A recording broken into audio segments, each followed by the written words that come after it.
This is Canon's new N500, and I think it produces some of the best images of any PTZ camera on the market today under £10,000. If there was a PTZ party for major camera manufacturers, Canon haven't just turned up late, they've started their own party next door. When I first saw the specifications for the N500, I wasn't really that impressed. It lacks the 12GB SDI that Panasonic have with the UE150 and UE100, so you can't do 4K 50 or 60p. It also doesn't have the zoom range of those two cameras. This has got a 15 times zoom compared with a 20 times on a UE150 and a 24 times on the UE100. But a camera isn't just about specifications, and when I saw the pictures that this was producing, I realised that it was really quite special. Canon were late to the PTZ party because they were in the library studying how to make the output of their camera look better than everybody else's. Now, it's a 1-inch sensor in the N500, which may not sound very big, but actually for PTZ cameras, that's as big as the sensors come. And it's a bit of a bargain because for 1-inch sensor cameras, it's also the lowest cost of all of the crowd on the market. So let's look at how the features compare to the other cameras in that category.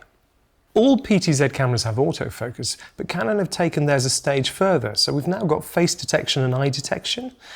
They've taken their sophisticated dual pixel hybrid system from their Cinema EOS line of cameras, which has already been tried and tested in the market, and brought it into the PTZ world, and the results are really effective. As well as 3GB SDI and HDMI UHD at up to 30 frames a second, the N500 also outputs NDI HX2.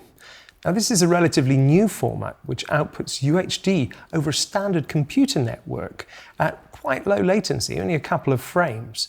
So this makes it perfect for pumping your video around a standard IT infrastructure in 4K. Most other camera manufacturers will charge you over £250 to unlock this feature, but the N500 and the smaller camera, the N300 from Canon, both give it to you as standard with the cameras.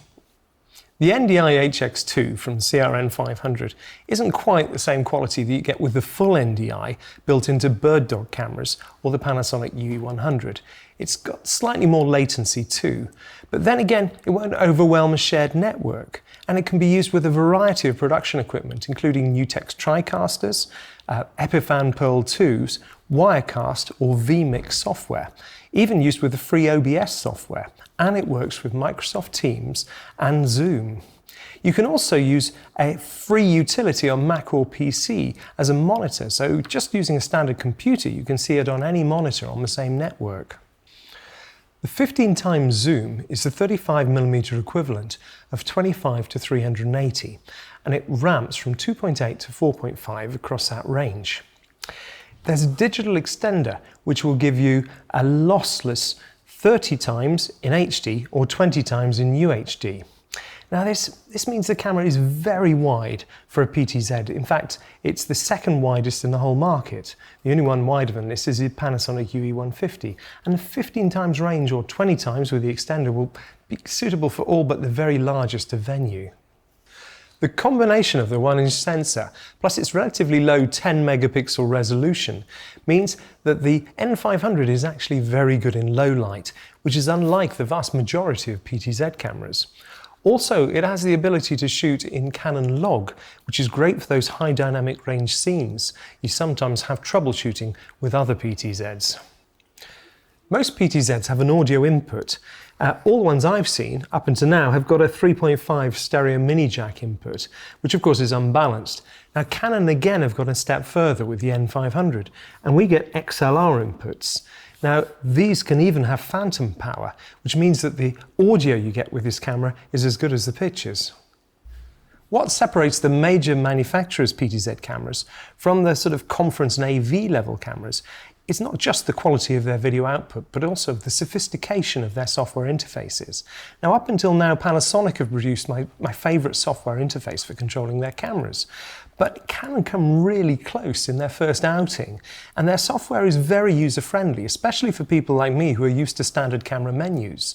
Everything seems to be laid out in the right sort of place, and it has intuitive features like you can touch the image where you want focus to go, and it will lock onto whatever face you've touched, lock onto the eyes or face.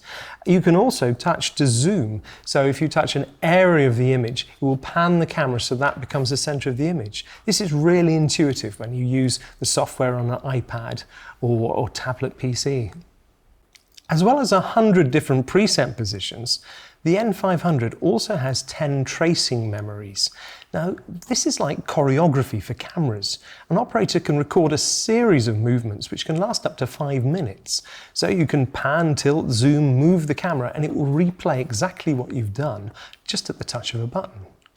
Most PTZ operators I know would much rather use a joystick to control the camera rather than a software interface. You can be more subtle with it. Here, Canon have their RCIP100 controller. As you can see, we've got a zoom rocker, there's some user switches which you can program to do what you want. This 7-inch touchscreen will let you get into the menus of the cameras much more quickly than you can with sort of rotary switches.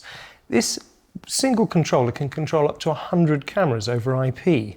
Now, you don't just have to go for the Canon controller. Danish manufacturer Skarhøj have a series of different camera controllers that you can use with multiple cameras or even multiple makes of cameras. So you can have a couple of Sonys, a couple of Canon and a couple of Panasonics all on the same network. The Skarhøj controllers are very flexible and they'll even control other items like a Blackmagic Atom. If your production needs 12 gig SDI, then you have to be looking at Panasonic's UE100 or UE150 cameras. However, for everybody else, this camera with its excellent low light abilities, its 3 gig SDI, the NDI HX2 and the HDMI at up to 30 frames a second in UHD is certainly one that should be on your radar. There's a smaller sibling from Canon as well, the N300, and we'll be covering that in a later video. So if you've got any comments or if you've got any questions, please leave them in the comment field below. Also, if you want to buy an N500, please head across to proav.co.uk, where I'm sure we can help you with that. Thank you very much for watching. See you again soon.